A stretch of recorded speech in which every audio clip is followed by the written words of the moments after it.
Let's hear the question from this very low-rated anchor at CB. Thank you, President. Do you plan to ask President Bukele to help return the man who your administration says was mistakenly deported? The man who was mistakenly deported to El Salvador? Well, let me ask Pam, would you answer that question? Sure, President. First and foremost, he was illegally in our country. He had been illegally in our country. And in 2019, two courts, an immigration court and an appellate immigration court, ruled that he was a member of MS-13 and he was illegally in our country. Right now, it was additional paperwork had needed to be done.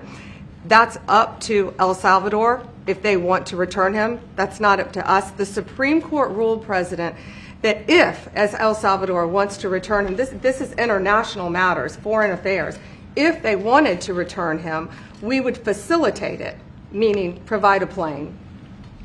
So will you return him, President Bukele? You are doing a great job. Thank you. Stephen Miller, wait a minute. Can you just also respond to that question? Because, you know, it's asked by CNN, and they always ask it with a slant because they're totally slanted because they don't know what's happening. That's why nobody's watching them. But would you answer that question also, please? Yes, gladly.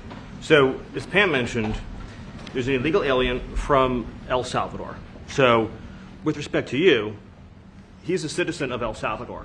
So, it's very arrogant even for American media to suggest that we would even tell El Salvador how to handle their own citizens as a starting point.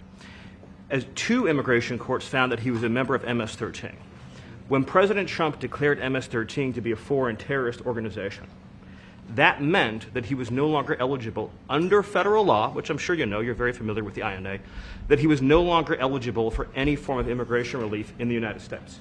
So we had a deportation order that was valid, which meant that under our law, he's not even allowed to be present in the United States and had to be returned because of the foreign terrorist designation.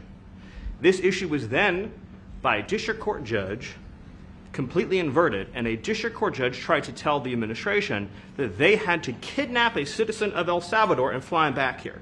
That issue was raised to the Supreme Court, and the Supreme Court said the district court order was unlawful and its main components were reversed 9-0 unanimously, stating clearly that neither Secretary of State nor the President could be compelled by anybody to forcibly retrieve a citizen of El Salvador from El Salvador, who again is a member of MS-13, which, as I'm sure you understand, rapes little girls, murders women, murders children, is engaged in the most barbaric activities in the world, and I can promise you if he was your neighbor, you would move right away.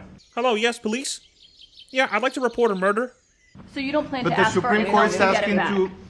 And that- what was the ruling that your in the Supreme Court, Steve? Was it 9-0? Yes, it was a 9-0 In our favor. in our favor against the district court ruling, saying that no district court has the power to compel the foreign policy function of the United States.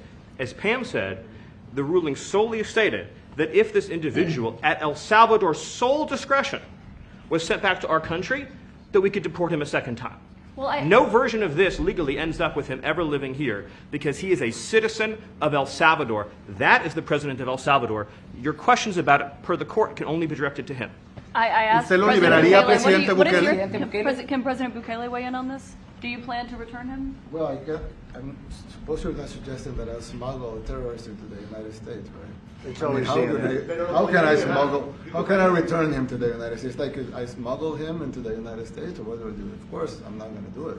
It's like, I mean, the question is preposterous. How can I smuggle a terrorist into the United States? I don't have the power to return him to the United States. So you could release him inside El Salvador. Yeah, but I'm not releasing. I mean, we're not very fond of releasing terrorists into our country. I mean, we just turned the murder capital of the world into the safest country of the Western Hemisphere, and you want us to go back into the releasing criminals so we can go back to being the murder capital of the world? No, that's not going to happen. Well, they'd love to have a criminal, released into our I mean, there's a fascination. They would love it. Yeah. They're sick. These are sick people.